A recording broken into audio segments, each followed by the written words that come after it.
when they go through the things and they're like, I just chopped all my hair off, the big chop, and they're happy with it for 2 months.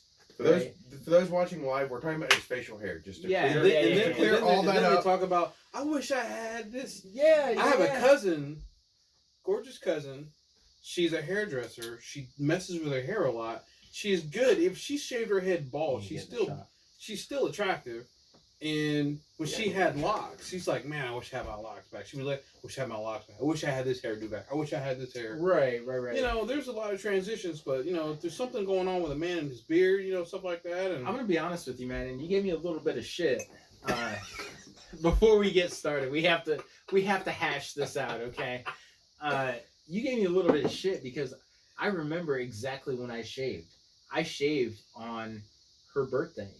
Right, so this is back in March. Yep. And I shaved just because we're getting all dolled up. We had this night planned, and everything, you know, was going smooth. And I felt like shaving was gonna make me more presentable to be with the woman that I was with. Blah blah blah blah. You stopped me in my tracks. Yeah, like I stopped outside, and I'm like, whoa. Yeah, I feel like if my friends were dogs, I might have got bit. You know what I mean? Well, you grow accustomed to that. Right. So the minute I shaved it, like as it's like sitting in the sink, I'm like, I miss it. I miss like the next day. I'm like, what is this? I hate yourself. I hate myself. You know, like that kind of shit. And, yeah. So ever since then, I was like, okay, we're gonna try to get things back to where they need to be. And I've managed to grow it just a little bit. I groom it and try to make it look nice, man. But I can appreciate that, Looks man. Good, man. Like I said, mine is usually seasonal. So because mine is able to grow and I can manipulate, you see, I've kind of got this to goatee right now, but the full beard will be back when it starts getting cooler. So probably October, November, it'll be back. Now, are you going to do No Shave November? Always. Are you going to do No Shave November? I can do it this year. I always do it. Okay, so let's. I always keep mine trimmed. I always keep mine like very, very trimmed. So I mean that might be a mess when that happens. It's only for a month. It's not no trim November. It's no shave November. Yeah. So just maintain I think trimming counts as shaving though. No, I kind of agree. I kind of agree. That is shaving. You go kind of nasty for a month. It's just a month. But I think it's a method of... We gotta have a Saddam Hussein going. Right. Damn.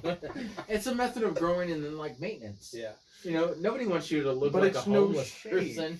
You know it's only for a month. I literally don't shave the whole month. I want to see how bad this gets. For like a month. All right, no trim, no shave, no trim November. We'll see you November. Oh, yeah. I might come back with like a patch that's this big, nothing over here. That's gonna be great. Just start putting rubber bands around them. Yeah, got a ponytail. Look, what's your nickname, little left side? My name's Patch. Right. Which is how this shit used to grow, honestly. Yeah. So, okay. We're back with our second segment. If you're on Facebook, you notice that we're doing segments tonight just to try to keep things a little lively, try to keep things short. You can go back and watch it. You can pick and choose what you want to watch. For you on YouTube, we're always doing segments that I fail miserably at uploading, but our black and white... Yeah, thank you. Some of our black and white segments from the last time that we recorded are up on YouTube. I think I have 2 more to upload, and then everything from tonight, and we'll be all caught up, and we'll have just about 20 videos on YouTube. I was just saying the other day we had 10 to 12. Yeah. I was telling somebody, so you've upgraded since I've looked. Yeah, you know what? The nice thing about YouTube, and I'll tell you what, man, we have me and my girl were talking and we were like, you know what, man, like how cool is that we have international friends? You know, we have friends in different countries, and of course, our one friend Newg, he's on Facebook, and right now it's night in India, so it's early morning in India, so he's not watching. But he'll get up and he'll probably watch us. That's why he comes live and just be like, "I'm watching you, motherfucker." Like, I can't sleep, you son of a bitch. And then we have another guy, David, who is a phenomenal gentleman from the UK. Like, we enjoy his company so much, and we always hang out with him pretty tough when he's here. And he's just a great guy all around, but he doesn't have Facebook. So when we were talking last time, I was like, dude, we do this thing on Facebook, but you can go on YouTube now and you can watch Nice. us. And I know you know how to access YouTube. And he's like, oh yeah, Three Crafted Bastards, okay. I might watch it, I might not. You know, That was actually a very good impression, actually. you know, so he might watch it, he might not, you know, but he's gonna watch us because the things that we talk about are interesting to him, and he's a very interesting guy to us, and he's a great friend. And we were just like, man, how awesome is that? So for everybody in YouTube, if you're international, share it internationally. Hey, one more thing on David. Yeah. When we went to the driving range with David, I used that tip he showed me on driving, and it worked. Right. My driving, I was slicing, like, it was a terrible slice. Backing up from the ball and driving through, my timing with my body and the ball, explosion through the ball with the club, that worked. Right. So I'm driving a lot more straight now. And I haven't played golf since. I'm chomping at the bit to get out. But I feel out of the loop because they're not telling me this and they play golf with me. So I'm kind of. We went to the driving range.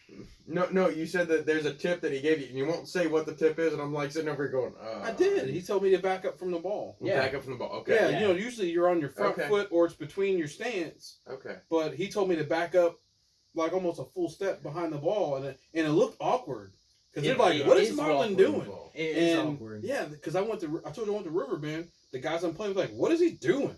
And when I got tired and uninterested, my balls are flying everywhere. But when I was into it and focused, man, the ball was flying Right. straight. So I just have to maintain focus. Again, I've only been golfing for 2 months. Can you believe that? Dude, but it's 2 awesome, months. right? It's Yeah, fun, right? Yeah, it's fun. It's good. It's a good opportunity to get together with friends. Yep. Anywho, now that we've gone off on our tangent for about Right. 5 minutes, This our is why first we go for hours. right. Our first segment is going to be brought to you by the Newg. I'm going to go ahead and crack another one of these brews if you don't mind. Yeah. And You want to do halfsies? That Yeah. way, yeah, certainly. you have, because I know somebody wanted one too. So. Yeah, certainly. I say somebody. We know who this somebody is. Somebody's pretty familiar with the program here. Mm-hmm. She's not watching right now, so. Oh, Or is she? she's probably behind the door. Yeah, yeah. She's like, you guys need another bottle opener down there? That was hilarious. I'm like, what's coming into the door? It was just like a quick. I just looked and it was there, and then I was like, I saw it like, do I need to jump behind Brandon? right. Shit's getting ready to go down. But the first segment is going to be brought to you by the Newg. And Corey, what do you got to bring for us tonight? You want me? All right. Absolutely. What I think is nuts. This has actually been a kind of an interesting week for me. For those of you guys who don't know, and I'm sure both of you guys do know, most of my life has actually been been working in strip clubs. But last Tuesday, there was a city council meeting that happened, and it brought up new ordinances or whatever. If you're from Fort Wayne, you've heard like this thing going on about the Champagne Club and strip clubs being involved with it and whatnot. They finally had the meeting last Tuesday, and they basically, the main focus in the beginning for everybody was like, oh, the Champagne Club, which is a swingers club. Yeah. That basically got tossed off to the side, accepted, and then strip clubs got thrown under the bus and got new rules. What? Yeah. And ever since then, like, the people who are at the meeting are the Butler family. If you don't know who the Butler family is, they're family friends of mine, but they own Showgirls. So, like, Showgirl 1, Showgirl 3. But he was actually at the meeting, and it actually became a very, very heated debate. I think they actually have it on, like, Wayne TV's website. But they were actually arguing back and forth and, like, screaming at each other and going purple. While, like, there was one city councilman who was laughing back and forth about that this is actually going to affect his business. The new rules that were instated in this new ordinance change, the entertainers or the dancers or strippers, whatever you want to call them, have to remain clothed unless they are on stage. If they are on stage, they have to refrain from 6 feet away from the patrons or customers. So if you are what they called semi-nude or topless, if you're from that business, they have to remain 6 feet away from every single customer. If they are off the stage, they cannot show anything. They have to wear a top. They have to be completely clothed the entire time. What if it's a see-through top? I mean, there are workarounds from it, but at the same time, the way that they portrayed it was very, very unfair for people who have not been around the business for very long. If you look in the way that they were talking about it, they were like, they said it very almost, what's the word for it? Like almost kiddish-like. They said, we walked into multiple clubs and many of the entertainers were shoving their breasts in these customers' faces and while they were on stage, and then would get up and protrude their buttocks into their face as well. On stage? On stage. Which, that's how you make money. That's kind of what it is, right? If you go to strip clubs, that's actually a normality. That's what most guys go there for. Yeah. But the argument was that the police officers who would come in and make sure that these girls were not being prostituted, the 6 feet would refrain from them knowing that nothing was happening.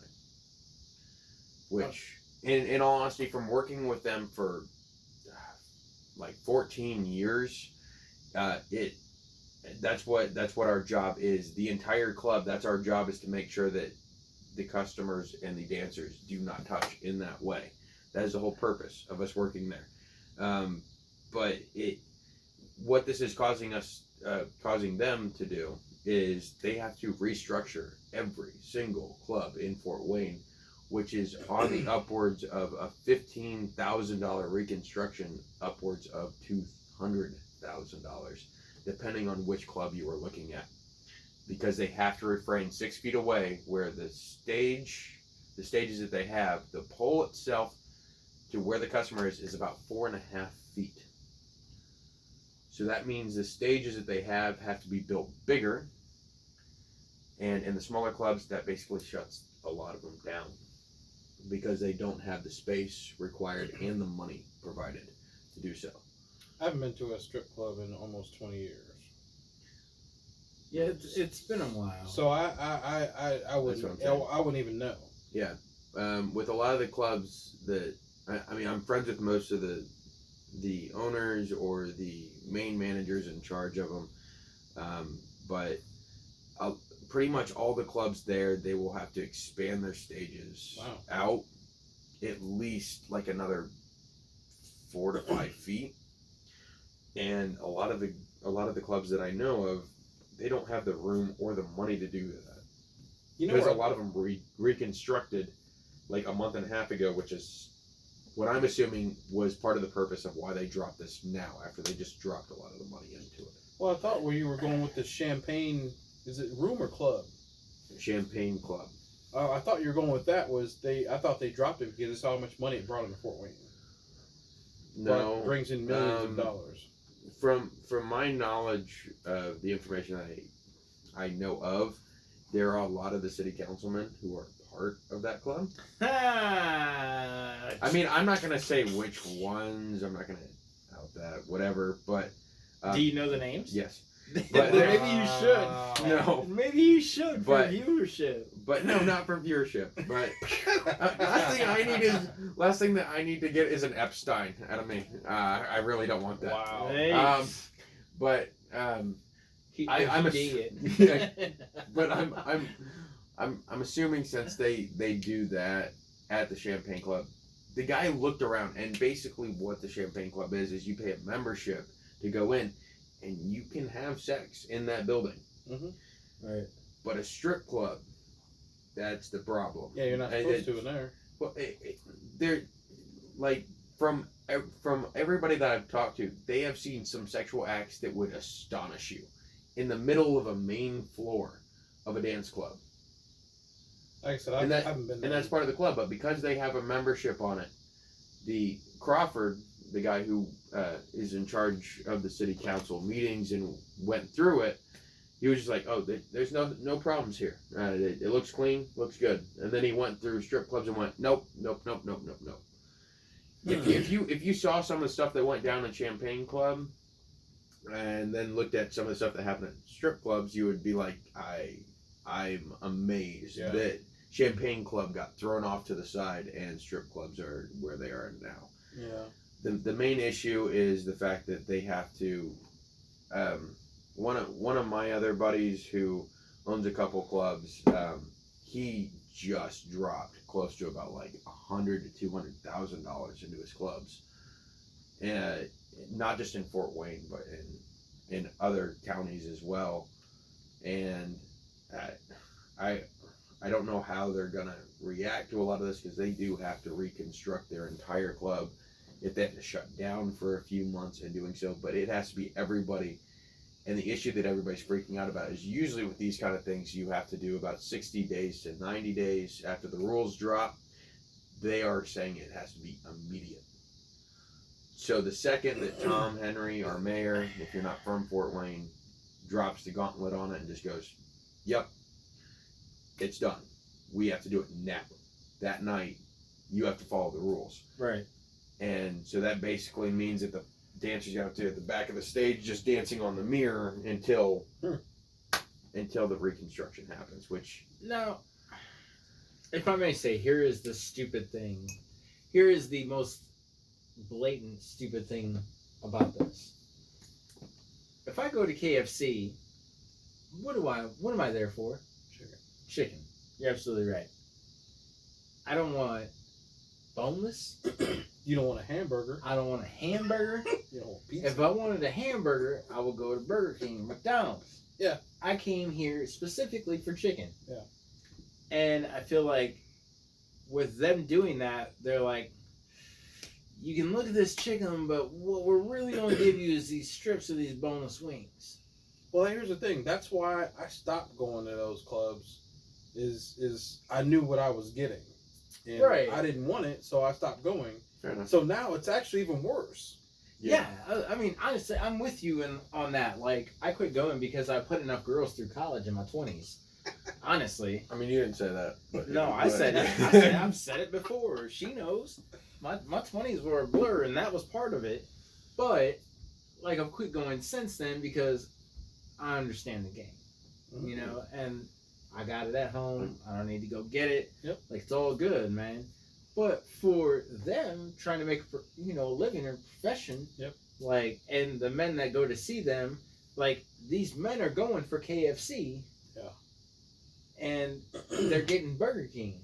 They're getting nuggets. Yeah, they're getting nuggets. That ain't Except for chicken. Wendy's spicy nuggets, That ain't man. even Those chicken. ones are bomb. The spicy nuggets are bomb. But every other nugget, they're getting every other nugget. Oh my god, I can't imagine. So what? Like at that point, and I know that's the point of them. Implying these rules and regulations is so that people like us will be like, man, what the fuck is the point? And then we're just not going to go, and then other people are not going to go, and the system is going to die out, and then we no longer are the city of churches and strip clubs. We're just the city of churches and people who act like assholes. Yep. Right? Yep.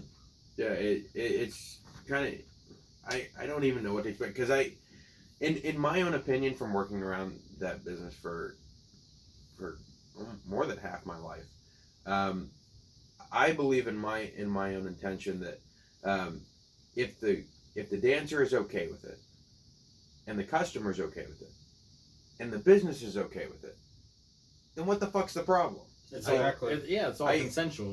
It's all consensual. All the dancers on the background, they all have to go through contracts of what the rules are, and the rules are very state and blatant. All the clubs have them, and it's to keep the girls safe. And everybody in the clubs follow them. And all these dancers are like, yep, that's okay with me, that's okay with me. And I've never gone through with a dancer and been like, you're uncomfortable with that? And they go, yes. Well, we're going to take that away. Never once a dancer been uncomfortable and I've been like, too bad, deal with it. That's part of the business.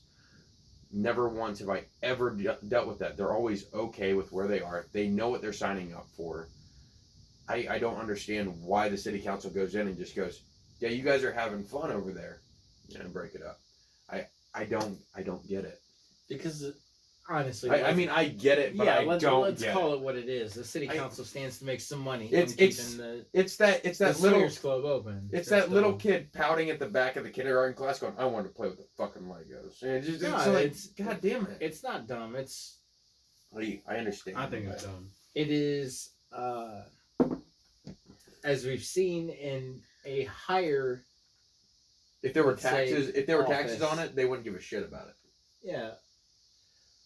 Yeah. As we've seen as in higher ups, it's whatever our interest is, that's what we'll preserve, and everything else will get thrown under the bus, essentially to protect what we want. And if you guys do get a chance, actually go watch the whole clip from them talking in city council, because the person who was actually in charge of talking for the clubs was Jim Butler, who is an actual family friend of mine, and you actually could see. I know when he gets angry, and it is he got angry at the debate there, and it pissed me off when they were actually talking, because during the thing he was like, I don't understand why you guys are passing this. Because this is my business. This is my livelihood. This is what my dad did. This is what I'm doing. This is what my kids are going to end up. This is the business that we're all getting into. And this is our family business. And you guys are trying to tarnish it because your wives found out about you guys. And one of the guys in the background just started laughing. And he goes, I really don't understand why you're laughing, because you guys are comfortable sitting in your guys' seats. You guys are fucking with our money. You guys are fucking with my business. And you guys are fucking with our livelihood. And you just think it's fucking hilarious. And the guy just continued laughing. And that is an utmost disrespect I've ever seen in a city council meeting. Yep. Ever. Mm. Because I understand that you find it humorous, but that being in that business, that is actually true. You are fucking with his money. But if he tries to go back, it's not like he's going to get served. No. They'll laugh him out of the bar, calling him every name in the book. They're a little bit more than laughed at, but whatever. Nobody said that. Nobody said that. I mean, the customers might get angry at him too. Okay. But, all right. That's not ours. But I mean, that was basically it. I mean, that is something crazy that's going on. They got to wait about, I believe, 60 days from when it passed. It passed at a 5-1. Damn. Wow. Decision. So I have a feeling this is going to go through. Yeah. Unless Tom Henry's wife is really cool, please be cool. You gotta realize how much money. I mean, I know that there's areas like the I think it's the Pilot truck stop on the off of, what is that? Goshen. Coliseum or Goshen? Goshen. I know a lot of the truck drivers. Yeah, they go into Brandy's. They go into Brandy's and Showgirl 1. Yeah. Right. So you got to think of the type of money, because I worked at the Pilot and Flying J down in Indy, and there was a little go-go club across the street. I know they dump money in there. I mean, they're on the road. They want to relax. You got to think about they're bringing money in. I think if you're wanting to do something about it, usually they just tax them instead of just making those type of ludicrous regulations. They're unnecessary. They've been trying to do little things that will dwindle out a lot of the clubs, because there's an old saying where it goes, in Fort Wayne you have banks, churches, and strip clubs. I get it, but they're really trying to dwindle them out because they're trying to make this more of a family friendly kind of city. If you want to be family friendly, don't go to the strip club. Yeah, but. I mean, what about single people who don't have families? Thanks, man. What are we gonna do? No, it's what are we gonna do? Yeah, I know. I mean, it's not like I said, I haven't been to one in almost 20 years. Yeah. I know I was in my 20s when I went, and I don't remember. I barely remember when I went. In my opinion, as long as everybody's consenting with it, everybody's cool with what's going on, I don't know why you have to barge in and try to go separate. Nothing actual bad is happening between the guys. Right. That's why. Anyway, that was mine. That's why I say stuff. All right. Yeah. I got nothing more to add, you guys. No, sir. And that's the view. The Newg's view. Check us out. Facebook. YouTube. We're going to have these videos uploaded. This one's going to take a little while because we went on for like 20 minutes. Sorry. Yes. We're going to try to be faster. Are we going to split and then come back? Yeah. Okay. So we're going to split. We're going to come back on YouTube. You're going to find this as a separate segment, but we will be back. We're going to find out what Mr. Classic has to say next. Peace. No. I can't do it. Hold on, I got it.